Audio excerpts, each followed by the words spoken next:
సోమదత్తని మరణం. రథసారథి శ్రీకృష్ణ అర్జునుడు ఉద్దేశించి, మహాసూరుడైన సాత్యకి ఇటువైపు వస్తున్నాడు. నీ శిష్యుడు మిత్రుడు అయిన అతడు శత్రువుల రంగం నుంచి జయప్రదంగా వస్తున్నాడు. అర్జునుడు, అది నేను ఇష్టపడిన మాధవ. ధర్మపుత్రుని విడిచిపెట్టి నన్ను కలవడానికి రావడం అతడికి తగన పని. నిరంతరం ధర్మపుత్రుని పట్టుకోవడానికి ఎప్పుడు వీలు చిక్కుతుందా అని ద్రోణుడు కనిపెట్టుకుని ఉన్నాడు. అక్కడ సాత్యకి యుధిష్ఠిరుడిని కనిపెట్టుకుని అతని రక్షణ బాధ్యత చూడాల్సి ఉంది. కానీ అతడు యుధిష్ఠిరుడిని వదిలేసి ఇక్కడికి వచ్చాడు అన్నాడు. సాత్యకిని భూరిశ్రవణుడు అడ్డుకున్నాడు. యుధిష్ఠిరుడు సాత్యకిని ఇక్కడికి పంపి గొప్ప పొరపాటు చేశాడు. భూరిశ్రవణుడు సాత్యకి చాలా కాలం నుంచి కుటుంబ కలహాలకు సంబంధించిన క్రోధం ఉంది. శ్రీకృష్ణుడు జనని దేవికి కన్యగా ఉన్నప్పుడు చాలామంది రాజులు ఆమెను వరించడానికి వచ్చారు. దీనిపై సోమదత్తునికి శనికి మధ్య గొప్ప యుద్ధం సంభవించింది. శనిని విజయం ధ్వరించింది. వసుదేవుడి స్థానంలో దేవకిని తన రథంపై వేసుకుని తీసుకుని వెళ్ళాడు. ఆ సంఘటన జరిగిన కాలం నుంచి ఈ రెండు తెగల మధ్య, అంటే శని కుటుంబానికి సోమదత్తుడి కుటుంబానికి కలహాలు వస్తుండేవి. సాత్యకి శని మనవడు, భూరిశ్రవణుడు సోమదత్తుని కుమారుడు. కురుక్షేత్ర యుద్ధంలో వీరిద్దరూ ఎదురెదురు పడ్డారు. దీంతో భూరిశ్రవణుడు సాత్యకిని చూసి తక్షణమే అతన్ని యుద్ధానికి దించాడు. సాత్యకిని ఉద్దేశించి, సాత్యకి, నీవు మహావీరుడివని సూర్యుడివని అనుకుని ఇక్కడ చిందులు దొక్కుతున్నావు. ఇప్పుడిక్కడ నా చేతికి చిక్కావు. నేను నిన్నిప్పుడే హతమార్చుతానా? మన ఇద్దరి కలయిక కోసమే నేను చాలా కాలం నుంచి ఎదురు చూస్తున్నాను.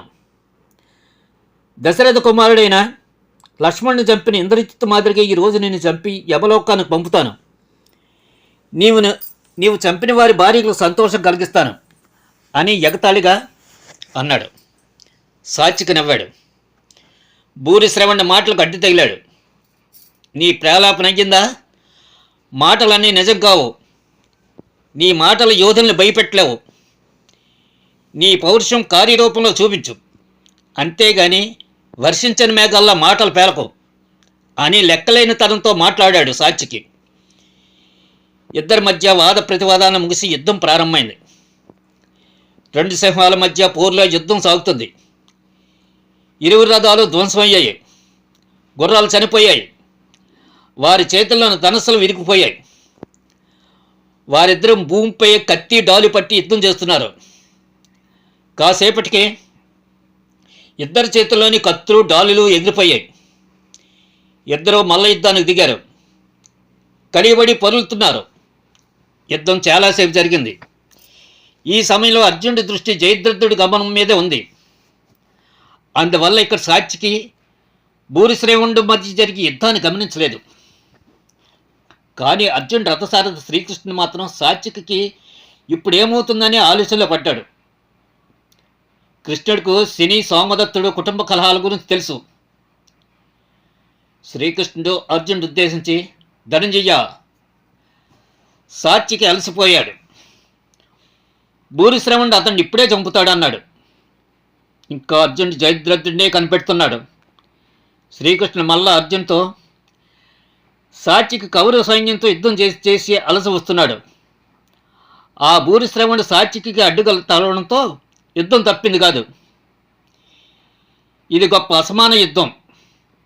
మనం ఇప్పుడు సహాయం చేయకపోతే ప్రియమైన యుధానుడు చంపబడతాడు అని అంటున్నప్పుడే అక్కడ భూరిశ్రవణుడు సాత్యకి పైకెత్తి నేలకేసి కుట్టాడు. కౌరవ సైన్యమంతా సాత్యకి చనిపోయాడని అరిచారు. మరలా శ్రీకృష్ణుడు అర్జునుడు బతిమాలాడు. వృష్టి వీరిలో శ్రేష్ఠుడైన సాత్యకి నేలబడి చావబోతున్నాడు. నీకు సాయపడడానికి వచ్చిన అతను నీ కళ్ళ మీద మరణిస్తున్నాడు. నీవేమి చేయక చూస్తున్నావు అన్నాడు కృష్ణుడు గంభీరంగా. నేలపై విసిరి కొట్టిన సాత్యకిని భూరిశ్రవణుడు పట్టుకుని తాను చంపిన ఏనుగుని విడిచికెళ్తున్న సింహంలో లాక్కెళ్తున్నాడు. అర్జునుడు గొప్ప ఆందోళన పడ్డాడు. భూరిశ్రవణుడు నన్ను యుద్ధానికి పిలవలేదు. అతడు మరొకరితో యుద్ధం చేసేటప్పుడు అతనిపై నేను ఎలా బాణాలు వేయగలను? నాకు ప్రియ స్నేహితుడు, నాకు సహాయంగా వచ్చినవాడు నా కళ్ళ ముందే చంపబడుతున్నప్పటికీ బాణ ప్రయోగం చేయడానికి నా మనసు ఇష్టపడటం లేదు అని తన మనసులోని మాట శ్రీకృష్ణుడికి చెప్తున్నారు. సరిగ్గా ఆ సమయంలోనే జయద్రథుడు అర్జునుడిపై బాణ పరంపర కొనసాగించాడు. ఆ బాణాలు మేఘాల్లో ఆవరించాయి. అర్జున్ జయద్రథుడి పైన కూడా వరుసగా బాణాలు సంధించాడు. ఇలా అతడు బాణాలు వేస్తున్నప్పటికీ తన దృష్టి భూరిశ్రవణుడి చేతిలో చావు బతుకులో ఉన్న సాత్విక్ పైనే మరలుతుంది. మరలా శ్రీకృష్ణుడు సాత్విక అవస్థను గమనించాలని అర్జునుడు కోరాడు. ఓ పార్థ, సాత్విక నిరాదయుడు, అతడిప్పుడు నిస్సహాయుడే భూరిశ్రవణుడి చేతిలో ఉన్నాడు అన్నాడు కృష్ణుడు. అర్జునుడు అటువైపు చూసేసరికి భూరిశ్రవణుడు తన పాదాల బద్దపడి ఉన్న సాత్వికని ఖడ్గంతో చంపబోతున్న దృశ్యం కనిపించింది. భూరిశ్రవణుడు ఎత్తిన కత్తితో సాత్వికని చంపకముందే మెరుపు వేగంతో అర్జునుడు బాణం వేశాడు. ఆ దెబ్బకు భూరిశ్రవణుడు 2 చేతులు తెగిపోయాయి. దాంతో అతడు నేలపై పడ్డాడు. భూరిశ్రవణుడు నిర్ఘాంతపోయి ఈ పని ఎవరు చేశాడో గ్రహించాడు. కుంతీ కుమారుడా, నువ్వు ఇలా చేస్తావని నేను అనుకోలేదు. వీడని నీవు ఇలా వెనక నుంచి బాణం వేయడం తగదు. నేను ఇంకొకరితో పోరాడుతున్నాను. నాకు తెలియకుండా నన్ను ఎదిరించావు. నిశ్చయంగా నీవు ఇప్పుడు చేసిన పనికి వీరునికి తగిన గొడవ కాదు. దీన్ని బట్టి మన సాంగత్య దోష చెడు ఫలితాన్ని ఎవరూ ఎదిరించలేదని తెలిసింది. అర్జునుడావా, నీవు ధర్మపుత్రుని వద్దకు వెళ్ళినప్పుడు నీవు చేసిన ఘనకార్యాన్ని ఎలా చెబుతావు? ఆహా అర్జున, ఈ నీచపు తంత్రం నీకెవరు నేర్పారు? నీ తండ్రి అయిన ఇంద్రుడి వద్ద నేర్చావా, లేక గురువులైన ద్రోణ కృపుల వద్ద నేర్చావా? నాకు సాక్షికి యుద్ధం జరుగుతుంది. కనీసం నీ వైపు నేను కూడా చూడలేదు. అలాంటి నాపై నీ బాణం ఏ ధర్మాన్ని అనుసరించి వేశావు? నీచ జన్ముడు చేయదగిన పనిని చేసి నీ మర్యాద తీరైన మచ్చ తెచ్చుకున్నావు. ఈ పని చేయడానికి నిన్ను వసుదేవుని కుమారుడు ప్రోత్సహించి ఉంటాడు. అంతేగాని నీ ప్రకృతి గుణాల వల్ల చేయలేదు. ఇలాంటి దొగ్గు దెబ్బ తీసే నీచ పని క్షత్రియుక్తమైన ఆ తుచ్చుడైన శ్రీకృష్ణుడు నీతో పని చేయించాడని నాకు తెలుసు అని భూరిశ్రవణుడు అర్జునుడు ఉద్దేశించి ఎంతో వేదనాభరితంగా అన్నాడు. అర్జునుడు అందుకొని, భూరిశ్రవణ, నీవు వృద్ధుడువు. వృద్ధాప్యం వల్ల నీలో న్యాయ విచక్షణ కనిపించడం లేదు. నన్ను శ్రీకృష్ణుడు అకారణంగా నిందించావు. ఈ సాక్షికి నాకు సహాయం చేయడానికి వచ్చాడు. నాకు స్నేహితుడే కాదు, కుడిభుజం కూడా. నా కళ్ళ ఎదుటి యుద్ధంలో అతడు చంపబడటం చూసి ఏమి చేయకుండా నేను ఎలా ఉంటాను? నేను ఆ సాయం చేయకపోతే నాకు నరకం ప్రాప్తించి ఉండేది. మాధవుడు సహవాస దోషంతో నేను చెడిపోయానని అన్నావు. అలా చెడిపోవడం ఈ ప్రపంచంలోని ఎవరైనా ఇష్టపడతారా? బుద్ధి కలవరపాటు చెంది అజ్ఞానంతో నీవు అలా అన్నావు. సాత్వికి ఇక్కడికి వచ్చినప్పుడు అలసిపోయి ఉన్నాడు. యుద్ధ ఉపకరణాలు కూడా అతని వద్ద లేవు. అలాంటి సాత్వికి నీవు రణానికి పిలిచావు. యుద్ధంలో నీవు అతను లోబర్చుకున్నావు.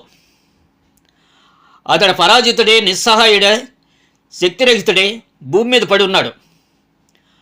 అటువంటి పరిస్థితిలో పడి ఉన్న మహావీరుడు నీవు కత్తి ఎత్తి చంపబోనడు ఏ యుద్ధ ధర్మ ప్రకారం చేశావు?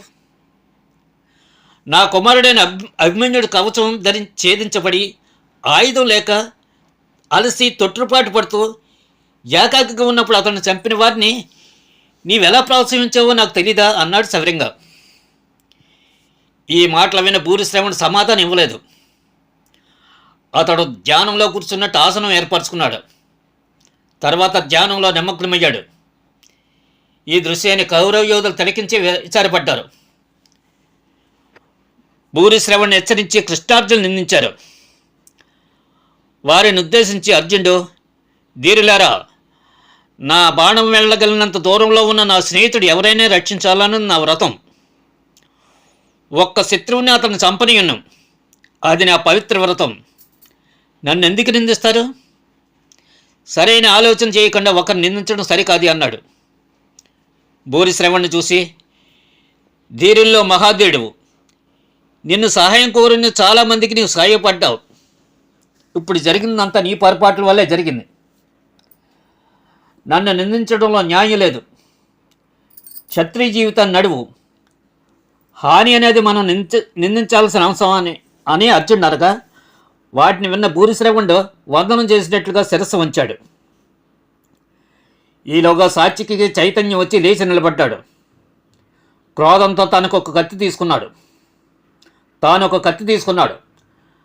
బాణసనంపై యోగధ్యాసంలో నిమగ్గుడైన వృద్ధవీరుడు భూరిశ్రవణుడి శిరస్సును శరీరాన్ని యోగాసన స్థితిలో ఉండగానే చుట్టూ ఉన్నవాళ్ళు వద్దు వద్దు అంటున్నా అక్కడికి కృష్ణార్జున రాకపూర్వకమే నరికేశాడు. దేవతలు సిద్ధులు పైనుండి యుద్ధభూమిని చూస్తూ భూరిశ్రవణుడికి ఆశీస్సులు పలికారు. యుద్ధభూమిలో ఉన్న ప్రతివారు సాత్యకి చేసిన ఘోరకృత్యాన్ని నిందించారు.